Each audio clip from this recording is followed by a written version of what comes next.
Hey, back off, she said no. Rowan Ellis barked, stepping between the woman and the man invading her space. The guy mid-40s, sweat-stained button-up shirt and stale breath looked him up and down. Who the hell are you? Rowan didn't flinch. The guy who's going to break your nose if you don't leave her alone. The man scoffed but backed off, muttering something under his breath as he stumbled away from the coffee cart line. Rowan turned to the woman tall, elegant, clearly out of place in this part of Brooklyn with her tailored cream coat and heels that probably cost more than his rent. You okay? He asked. She blinked, startled, as if she hadn't expected anyone to step in. Yeah, that was, thank you. No problem. Rowan dusted his hands off and gave her a quick nod. Some people don't understand boundaries. She tucked a strand of dark hair behind her ear. I'm Delilah Vance. Rowan didn't recognize the name, and it didn't occur to him he should. Rowan Ellis. Nice to meet you, Rowan. Her voice was soft but steady, like she was used to owning every room she walked into, even if she didn't flaunt it. Rowan nodded again, trying to keep it moving. He didn't have time to linger. His 6-year-old daughter, Marley, had a half-day at school, and he had to get back to the garage before his boss pulled another fit about schedule conflicts. But Delilah spoke again. Can I buy you a coffee, as a thank you? He hesitated. You don't have to do that. I want to. He gave a small shrug. All right, but just a black coffee. They stood side by side while she ordered, her voice direct and calm, her fingers wrapped around a leather wallet that looked like it cost more than his car. Still, she didn't act like she was better than anyone. She handed Rowan his coffee with a smile and said, You look like you've had a day. Rowan gave a tired laugh. That obvious, huh? She tilted her head. Let me guess, mechanic. Single dad, he replied. Mechanic's just the side hustle to keep the lights on. Her smile faltered for a split second, then softened into something warmer. You're raising a child on your own. Yeah, Marley, she's 6. Smartest kid I know, and a total drama queen. Delilah laughed, and it was a real one. That sounds like a handful. He smiled. She's worth it. They walked a few blocks together. Rowan glanced at his watch, sighing, I've got to get going, thanks for the coffee. Wait, Delilah said, reaching into her coat pocket and pulling out a business card. If you ever want to bring Marley into the city, there's a children's art exhibit opening next weekend. It's private, but I can get you in. Rowan looked at the sleek card. You work at a museum. Something like that, she said with a playful smile. Call if you're interested. He pocketed the card, nodded, and jogged off. Delilah watched him disappear around the corner, heat blooming in her chest. She hadn't told him who she really was. Delilah Vance, co-founder of Vance & Rowe, the fastest-growing luxury real estate firm in Manhattan. Net worth, $28 million. But for the first time in months, she'd felt normal, like someone was seeing her, not her bank account or her last magazine cover. And she couldn't stop thinking about his eyes, tired but kind, guarded but honest. Rowan didn't call. For 3 days, Delilah kept her phone close like a teenager waiting for a crush to text. She reminded herself he probably didn't even have time to breathe, let alone go to some fancy exhibit. So she made the decision for him. Saturday afternoon, under a sky that threatened rain, Rowan walked into the gallery holding Marley's hand. Delilah froze. He actually came. She crossed the room and crouched slightly in front of Marley. You must be Marley. Marley looked up at her with suspicious eyes. Are you a princess? Rowan groaned. Marley. Delilah laughed. Only on weekends. Marley beamed. Cool. Delilah stood and met Rowan's eyes. I'm glad you came. You were serious about this? He asked, glancing around the room full of marble floors and expensive lighting. I don't say things I don't mean. He looked at her, really looked at her, and something shifted in his expression. This place is, wow. Delilah leaned toward Marley. Do you want to see the secret room? Marley's eyes lit up. There's a secret room. Delilah winked. Come on. Rowan followed, one hand in his pocket, the other constantly checking on Marley. Delilah noticed it, how protective he was, how present. She showed them the interactive room, where kids could paint on glass walls and make sculptures from recycled materials. Marley was in heaven. Rowan stood beside her, arms crossed, watching his daughter. She hasn't smiled like this in weeks. Then I'm glad you came. He turned to her. You're good with her. Delilah shrugged. I don't have kids, but I love art, and I love watching people light up when they find something that speaks to them. Their eyes met. There was a pause that lasted just a second too long. Delilah cleared her throat. So, what do you do when you're not saving women from creeps and fixing cars? He chuckled. Mostly keep Marley from destroying the apartment. Work, sleep when I can. She nodded. You're doing a great job. No idea how you can tell that, he muttered. I can. Marley tugged on his sleeve. Daddy, look.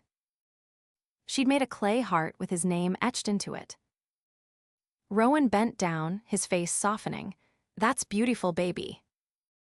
Delilah felt something tug in her chest. Watching him love his daughter so openly, so fiercely, it made her heart ache in the best way.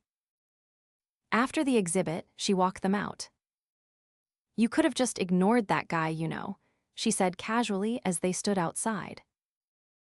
Yes, but then I wouldn't have met you. Delilah's heart skipped. He wasn't flirting, not really, but it felt like something more, something real. Thanks for today, he added. I think Marley needed this. Anytime. As he turned to go, she called after him. Hey, Rowan. Yeah, hey. She hesitated. You want to get dinner sometime, with or without Marley? He raised an eyebrow. You asking me out? Yeah, I think I am. He blinked, then smiled. All right, yeah, like that. Marley grinned. Does that mean she's your girlfriend now? Rowan flushed. Not yet. Delilah laughed. We'll see. Rowan walked away with Marley swinging his hand, and Delilah stood there, smiling like a fool. She didn't care that he didn't know who she was. Let him fall for her first. Not her money. Her. Delilah stood at the edge of the restaurant's rooftop terrace, one hand on the cool wrought iron railing, the other wrapped around a glass of wine she hadn't touched. Below her, the city pulsed with life. Yellow taxis wove between late-night traffic, and the Hudson glimmered like spilled ink under the moonlight. But her mind wasn't on the view. It was on Rowan. He was 30 minutes late. She glanced at her phone, then tucked it back into her clutch. On the other side of the city, Rowan was pacing outside a modest walk-up, Marley's arms wrapped tightly around his neck. Her babysitter, a college sophomore named Kira, was late, and he couldn't leave Marley alone, not even for a second. Daddy, what's wrong? Marley mumbled sleepily into his shoulder. Nothing, bug, he said, adjusting her weight. Just waiting for Kira. She yawned. You said you were going somewhere fancy. I was, he murmured, watching the street, but maybe it's not happening tonight. Kira finally jogged up the steps, breathless. I'm so sorry, my train stalled and my phone died. I would have called. It's okay, Rowan said quickly, handing over Marley's overnight bag. She had dinner already. She might fight bedtime, but she'll give in if you read her the dinosaur book twice. Kira took Marley, who waved sleepily. Bye, Daddy. Rowan kissed her forehead. Be good, okay? He sprinted the 2 blocks to grab the subway, heart pounding. He didn't care if he was late. He was going. Delilah had just set her glass down when a waiter approached. "Miss Vance, there's a gentleman downstairs. He says he's here to meet you." Her heart jumped. "Send him up." When Rowan stepped onto the terrace, his hair still damp from a hurried shower, his button-down slightly wrinkled, she turned toward him slowly, not hiding the way her eyes scanned him from head to toe. "You came," she said softly. "I'm so sorry," he said, walking toward her. "Marley's sitter was late, and I didn't want to cancel, but—" "You're here now," she cut in. "That's all that matters." He exhaled, visibly relieved. "You look incredible." She smiled. "You're not so bad yourself." The waiter returned with menus, and Rowan looked around as they sat. "This place is beautiful. I've never been anywhere like it." Delilah didn't say that she owned the building. Instead, she handed him a menu without a word. Over dinner, they talked. Not about work, not about money. About music.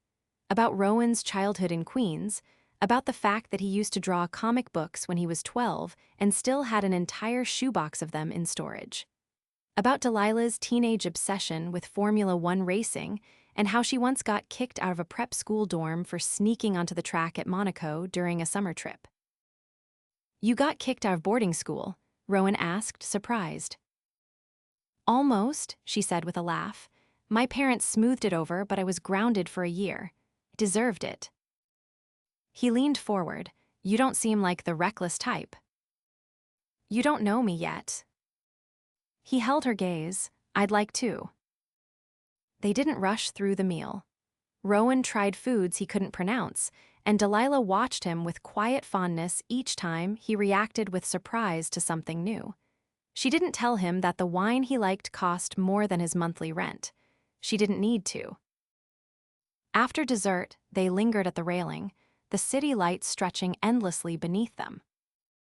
"Thanks for inviting me," Rowan said. "I'm glad you came." He turned to her. "Why me?" "What do you mean?" "There's a lot of guys you could have asked. Guys who probably know how to pronounce half the dishes on this menu. Guys who wear cufflinks and don't work overtime changing alternators." She tilted her head. None of those guys stepped in when they saw someone in trouble.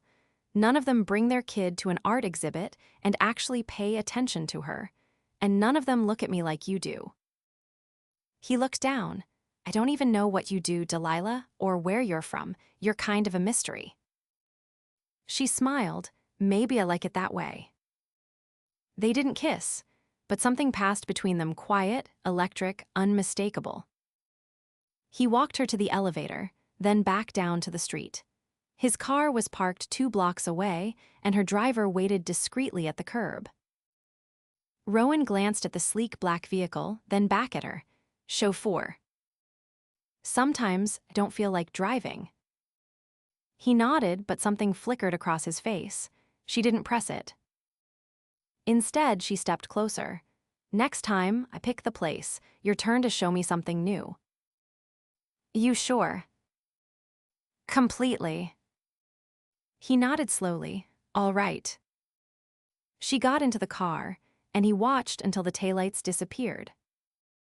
Back inside the car, Delilah leaned her head against the seat, her heart racing. She hadn't told him, not yet. Not about the penthouse on 5th, or the private jet she used for meetings in Miami, or the fact that her last date had ended in disaster when the guy tried to pitch her a startup over scallops. Rowan didn't want anything from her, and that terrified her more than anything. The next week passed in a blur of meetings, site visits, and conference calls. But every night she thought about him. Every time her phone buzzed, she hoped it was him. He didn't call. But on Thursday, a package arrived at her office. Inside was a small sketch, a girl with pigtails holding a giant wrench, standing beside a man with a beard and tired eyes. Above it, in messy crayon, were the words, "Super Dad and the Mechanic Girl." Delilah laughed out loud. Beneath the drawing was a note, written in neat block letters. Marley said you should have this. She drew it after the art thing. Hope you're free Saturday. Delilah didn't hesitate. She picked up her phone and dialed. When he answered, she grinned. You asking me on a third date, Ellis? Depends, you busy? Only if you're not bringing Marley. He paused, you sure? Absolutely. Saturday afternoon, they met at a small street fair in Greenpoint. Rowan held Marley's hand, and Delilah met them wearing jeans and a hoodie, her hair in a braid. No makeup, no designer bag. Marley ran up to her. I brought you something. Delilah knelt down. What is it? The girl held out a string of plastic beads. It's a friendship necklace. Delilah's face softened. I love it. She put it on right then and there, and Marley beamed. They spent the day eating fried dough, watching street performers, and letting Marley drag them to every face painting booth and balloon stand. Rowan watched Delilah the whole time, noticing the way she crouched to listen to Marley's endless stories, how she laughed genuinely when a magician pulled a card from behind her ear. Later that day, after Marley passed out in the backseat of Rowan's car, the two of them stood near the waterfront, the wind tugging at their clothes. You're good with her, Rowan said quietly. Delilah looked out over the water. I didn't think I would be, but she's easy to love. He turned to her, so are you. She met his eyes, startled. He didn't backpedal, he didn't pretend he hadn't said it. Instead, he reached for her hand. And for the first time, she didn't pull away. But even as her fingers curled into his, a voice in the back of her mind whispered, he still doesn't know. And when he finds out, everything could change. Rowan adjusted the torque wrench between his fingers, sweat sliding down the back of his neck as the mid-afternoon sun beat down on the open garage bay. The engine he was working on clattered as he tightened the last bolt, but his mind wasn't on the job. It hadn't been for days. Every time he closed his eyes, he saw Delilah's expression when she'd accepted Marley's necklace. Not politely, genuinely, like it meant something to her. And it was getting harder to ignore the way his chest tightened whenever she looked at him like he was worth something. Like he wasn't just a man clinging to routine, trying to keep his daughter's world from falling apart. You good, Darren called from the other side of the garage, wiping grease off his hands. Rowan looked up. Yeah, just finishing this one. You've been zoning out all week. That girl messing with your head. Rowan didn't answer, but Darren didn't wait for one. He tossed him a rag. Whatever's going on, don't screw it up. You've got good hands and bad luck. Don't let one keep you from the other. Rowan gave a short nod, tossed the rag over his shoulder, and glanced at the clock. He had 20 minutes to get cleaned up before he picked up Marley, and Delilah was meeting them at the park afterward. He'd never said the word date out loud, not with Marley around, but Delilah didn't seem to need labels. She just showed up like she wanted to be there, every time. That night at the park, Delilah arrived in sneakers and a hoodie, her hair pulled into a loose braid. Marley ran to her immediately, babbling about the new monkey bars and asking if she could show her the upside-down trick she just mastered. Rowan stood back, arms folded, watching them. He hadn't seen Marley open up to anyone like that since her mother left. And he'd definitely never seen Delilah laugh that hard when Marley tried to teach her how to hang by her knees and nearly fell backward into the mulch. You're braver than me, Rowan said when she finally returned to the bench beside him, brushing dirt from her palms. She said I needed to earn park points. Did you? Apparently I'm halfway to a sticker chart. Rowan chuckled, then grew quiet. She likes you. Delilah looked at him. Do you? He hesitated, then said, more than I should. That caught her off guard. Why should? Because I'm not used to this. Someone like you, he paused. You're not like anyone I've ever known. Delilah tilted her head, voice softer. You're not like anyone I've ever known either. It wasn't flirtation. It wasn't small talk. It was something else. Something that made Rowan's throat tighten and his pulse slow. Before he could respond, Marley came bounding over, breathless. Can we get ice cream, please? It was really good. Rowan looked at Delilah, and she gave a tiny nod. All right, he said, but you're sharing with me this time. No way you're finishing a whole cone. Marley grinned. Deal. They walked to a nearby cart, and while Marley debated between bubblegum and strawberry swirl, Rowan leaned slightly toward Delilah. She really likes having you around. Delilah's gaze stayed on Marley. I really like being around.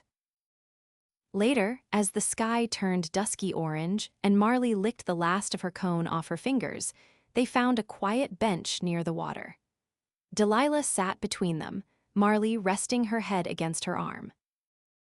She waited until Rowan's eyes met hers, then asked, Can I tell you something? He nodded slowly. My parents died when I was 22. Plane crash. They left everything to me, and I didn't know what to do with it. I was halfway through an arts degree, and suddenly I was responsible for an entire estate. Rowan didn't interrupt, he just listened. I made a lot of mistakes, trusted the wrong people, tried to prove I could handle it all on my own, she exhaled. Eventually, I started my own firm, Real Estate. I bought my first building with what was left of the trust. I didn't know what I was doing, but I learned, and now, it's grown into something I never expected. Rowan blinked. Wait, you run a real estate company? She nodded once, Vance and Rowe. His breath caught. You're that Vance. Delilah watched him carefully. I wanted to tell you sooner, but I didn't want it to change anything. Rowan leaned back, his jaw tightening. You're worth millions. Yes. And you've been spending time with me and Marley like you're just some woman with a 9 to 5. I am just a woman, Rowan. The rest is just noise. He stood slowly, walking a few paces away, hands on his hips. Delilah stayed seated, letting the silence stretch. I'm not mad, he said finally. I'm just trying to process it. She stood, brushing her hands on her jeans. I wasn't trying to hide it to deceive you. I just wanted to be seen as me, not my last name, not my bank account. Rowan turned to face her. You really don't care that I'm broke? That I live in a 2-bedroom rental and fix cars for a living. Delilah stepped closer. You're raising your daughter alone. You work your hands raw to give her a good life. You show up. That's worth more than anything in my portfolio. He didn't move, but his shoulders eased. I've had people chase me for what I can give them, she said, her voice quieter. You're the first person who looked at me like I was just a woman at a coffee cart. Rowan exhaled slowly. I don't know what this is between us, but I know Marley doesn't open up to just anyone, and I know haven't looked forward to anything in a long time the way I look forward to hearing your voice. Delilah's eyes stung. Then let's not ruin it. Marley stirred from where she'd been half dozing on the bench. Can I go back to the monkey bars? Rowan glanced at her, then back at Delilah. What do you want from this? Delilah didn't hesitate. Everything. Something shifted in Rowan's expression. Not fear, not doubt, just the quiet recognition that something had changed forever. Okay, he said.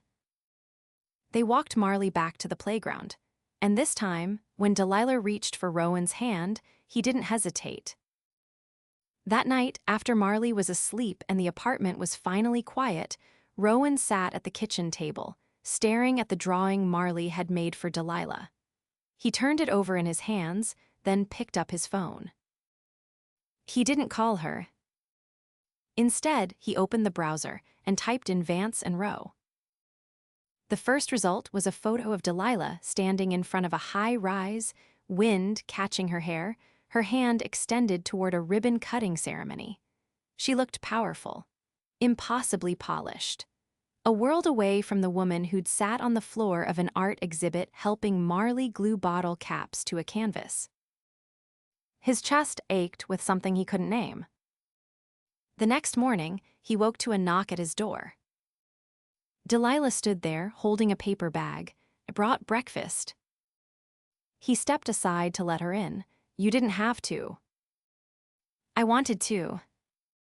Marley ran from her room, still in pajamas. "You're here." Delilah crouched to hug her. "Of course I'm here. Promised you pancakes, didn't I?" Rowan watched as the two of them settled at the table, laughing over syrup and orange juice. And for a moment, he let himself imagine a life where mornings like this weren't rare. Where they were just life. Delilah caught his gaze. "You okay?" He nodded. "Yeah, I think I am."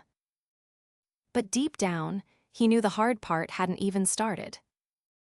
Because now that he knew who she really was, the question wasn't whether he could accept her life. It was whether he belonged in it. The first time Rowan stepped into Delilah's world, he did it with mud on his boots and a chip on his shoulder. Marley had forgotten her backpack at Delilah's loft after their weekend museum trip, and Rowan had offered to swing by and grab it. Delilah gave him the address, but what he hadn't expected was the doorman, or the elevator that required a keycard, or the way the hallway outside her apartment looked like a 5-star hotel. He stood in front of the door longer than he should have, backpack slung over one shoulder, wondering if he should have changed. Wondering if he should have asked more questions before agreeing to this. The door opened before he knocked. Delilah stood barefoot in leggings and an oversized t-shirt, her hair pulled into a loose knot at the nape of her neck. There was a trace of paint on her wrist, and her hands smelled faintly of citrus. "You came," she said, stepping aside. He crossed the threshold slowly. The inside was even more stunning than he imagined: vaulted ceilings, floor-to-ceiling windows, and furniture that looked like it belonged in a magazine spread. But what caught his eye wasn't the space. It was the wall of children's drawings taped beside the kitchen. He walked toward it. "These are Marley's." "I asked if I could keep them," Delilah said, watching him. "She gave me permission, but only if I added one of my own." He turned. "Which one's yours?" Delilah pointed to a shaky crayon sketch of a dog with 3 legs and a crown tilted over one ear. "Not my best work." Rowan shook his head. "I didn't realize she'd been here without me." "She hasn't," Delilah said quickly. "She made those while we FaceTimed on Sunday. I mailed her a kit. She said it was fair if I hung them up." He looked at her for a long moment. "You didn't have to go to all that trouble." "I didn't think it was trouble." Delilah walked to the kitchen and poured 2 glasses of iced tea. "You want to sit?" He didn't answer right away, just followed her to the plush couch and lowered himself onto it, still gripping the backpack. "You okay?" she asked, handing him a glass. "This place is," he looked around, then exhaled slowly, "a lot." She leaned back, setting her own glass on the coffee table. "Yeah, guess it is. I've never been anywhere like this. I grew up in places like this. Then I spent years trying to make one that felt like home. Turns out it wasn't about the space. It was about who I shared it with." Rowan looked at her, the weight in his chest shifting. "You really mean that?" "I've never been more certain of anything." He ran a hand through his hair. "You sure about all this? About me? Because I'm not just some guy you met at a coffee cart anymore. You know who I am now." "I knew who you were 10 minutes into our first conversation," she said. "You didn't need a title or a bank statement to show me that." Rowan set the backpack on the floor, then stood and walked to the window. The skyline stretched past the glass in every direction, glittering beneath the late afternoon sun. He didn't turn when he spoke. "I've spent so long trying to keep things stable for Marley that I stopped thinking about what I wanted. I didn't think I had the right to want anything."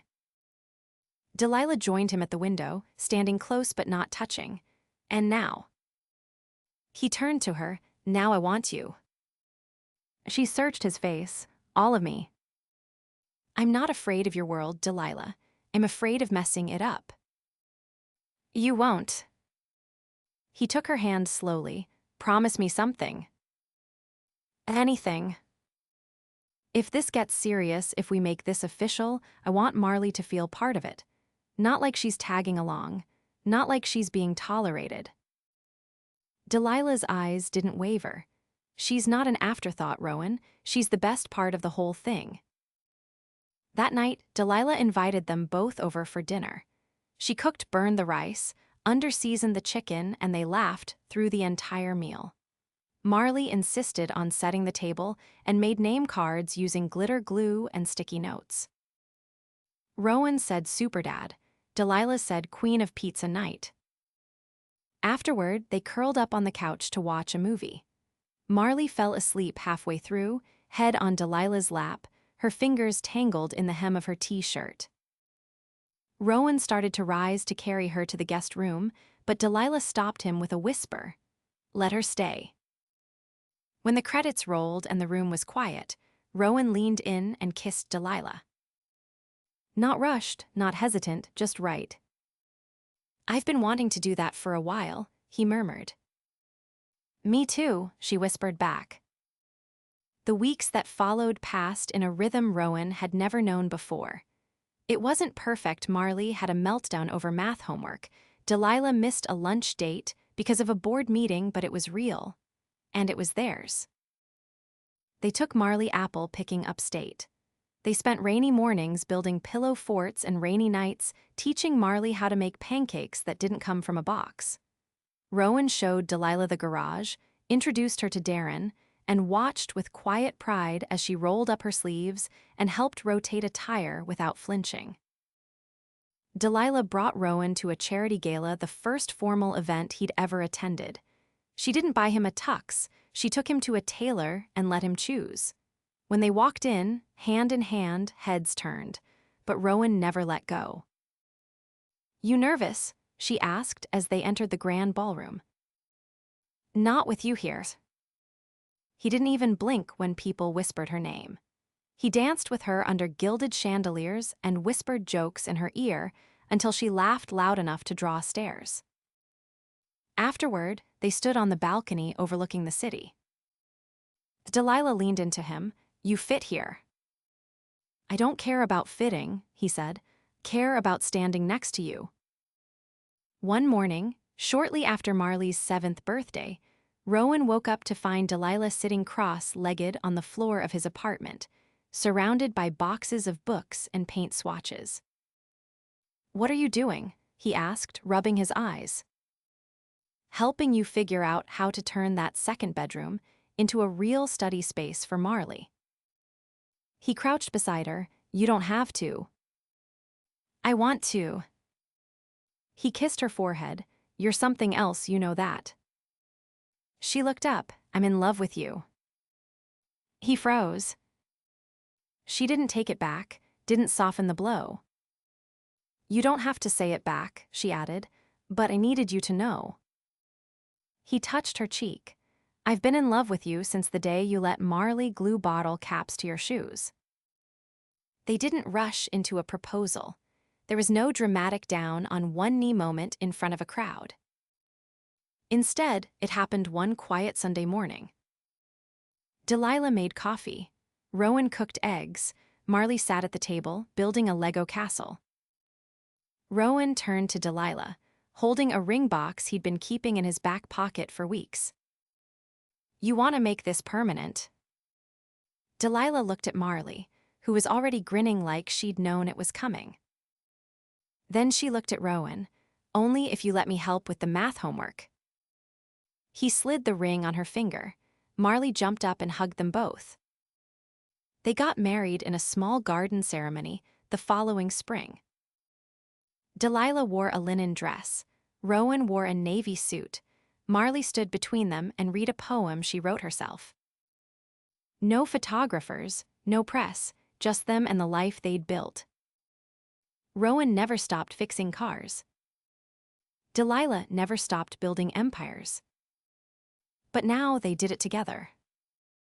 And every time Delilah walked through the front door of their new brownstone, every time Marley ran to meet her, every time Rowan kissed her like it was the first time she remembered the coffee cart, the man with grease on his hands and fire in his voice.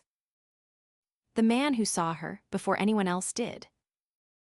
And never stopped. The spring air was thick with the scent of orange blossoms and fresh cut grass as Rowan adjusted the crooked bow tie around his neck, standing in front of the mirror that hung in their new brownstone's hallway. He wasn't used to tuxedos, not even now, but today wasn't about comfort. Today was about permanence. From the next room, Delilah's voice called softly, "Rowan, do you have the folder?"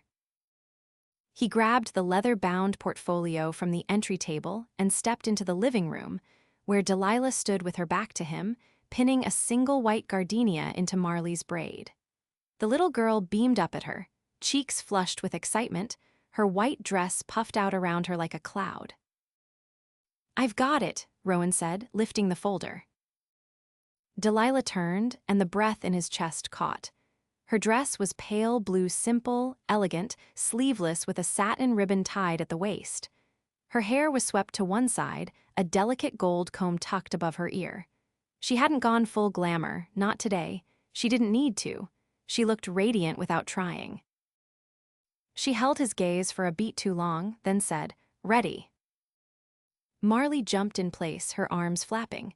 "I'm ready, I'm the flower boss." Rowan laughed, then crouched down so they were eye level. "You remember what to say, right?" Marley nodded quickly. "Say, 'Welcome to the family.'" "That's right," Delilah said, tapping her nose.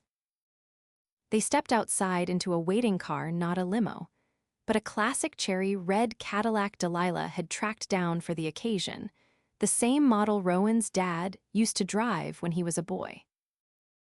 The ceremony was small, just like they wanted. They held it in the sculpture garden behind the Children's Art Museum, the place where Rowan and Marley had first stepped into Delilah's world. Now it was theirs. Darren stood up front with a nervous look on his face. He'd gotten ordained online just for this.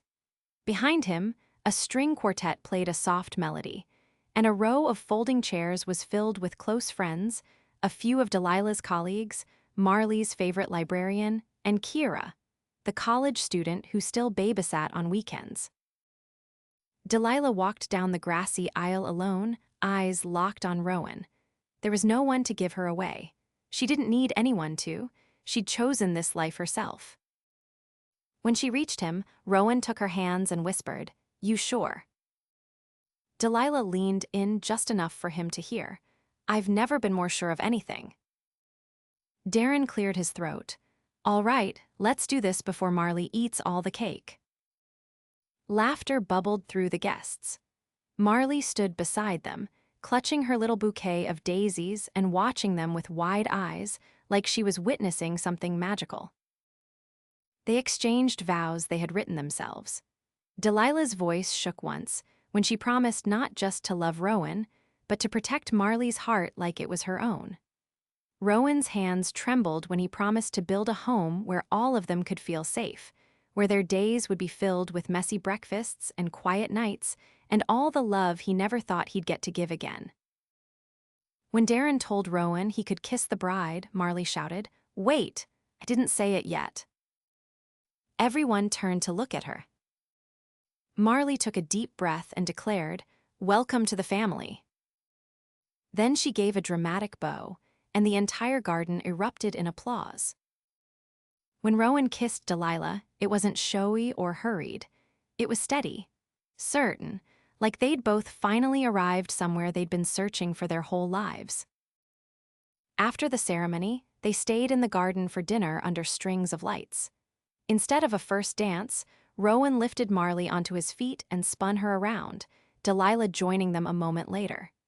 The three of them moved clumsily together, laughing, until the music faded into the hum of evening conversation. Later, Rowan found Delilah alone near the edge of the garden, looking out over the city skyline in the distance.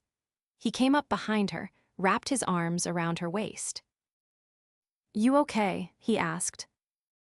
She leaned back into him. "I've never been better." "You sure this isn't all a dream?"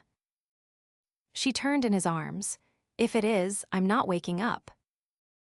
He kissed her again, slower this time, like there was no rush now. There wasn't, they had forever.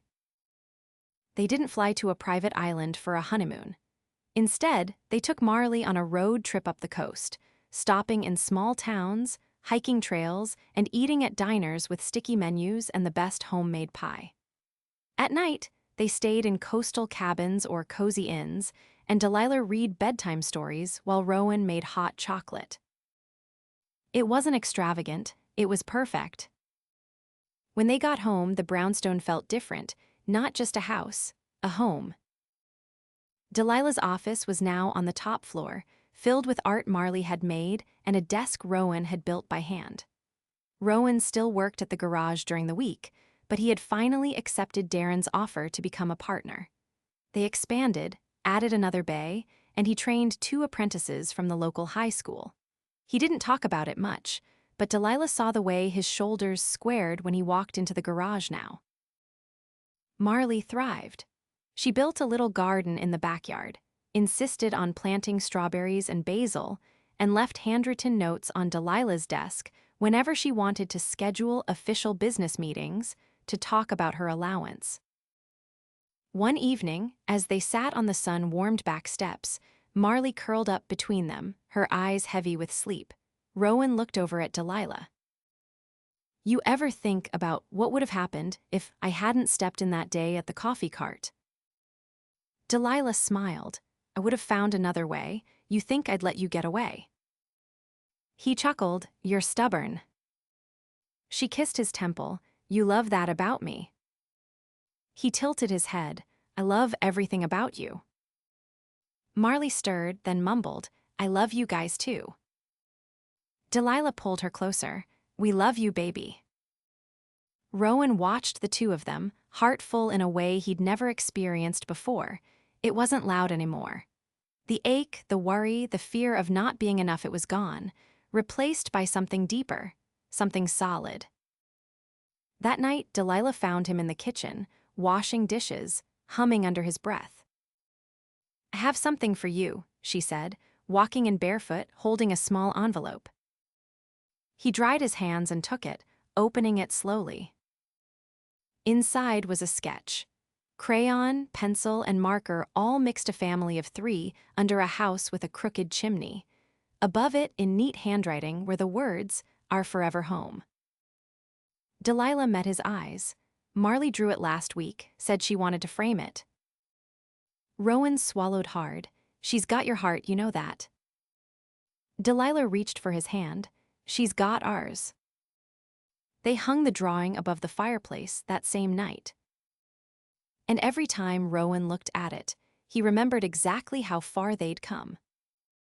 Not from wealth, not from success, but from choosing each other, again and again.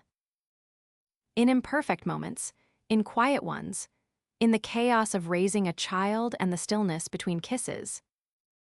He'd fallen in love with a woman who didn't need saving, not from the world, not from herself, but who chose to let him in anyway. And she'd fallen in love with a man who didn't pretend to be anything more than what he was. Together, they'd built something stronger than fairy tales. Because it was real. And it was theirs. Forever,